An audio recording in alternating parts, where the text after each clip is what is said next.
Last week, we connected two LEDs to the Raspberry Pi. This week, I'm going to show you how to connect that project to a rangefinder to control the color of the RGB LED. Hi, I'm Mark Neiman Ross, and welcome to this week's edition of Raspberry Pi Weekly. Every week, we explore the Raspberry Pi and share useful tips. Now, this project is simpler than you might think. We've already done both projects before. We're just going to connect the two of them together. And it's useful to learn how to connect inputs and outputs. Start with the project we created last week.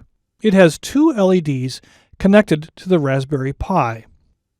Connect an HC SR04 rangefinder to the Raspberry Pi identically as we did in the previous rangefinder project.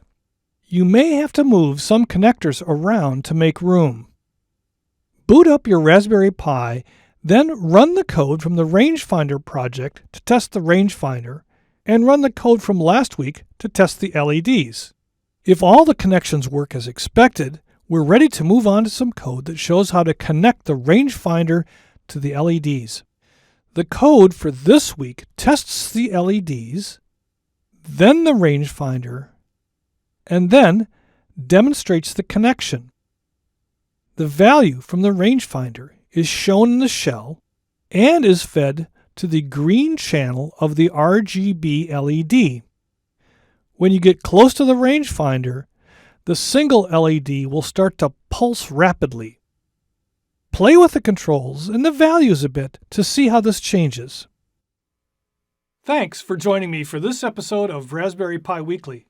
Be sure to join the LinkedIn group and check out previous episodes on LinkedIn Learning.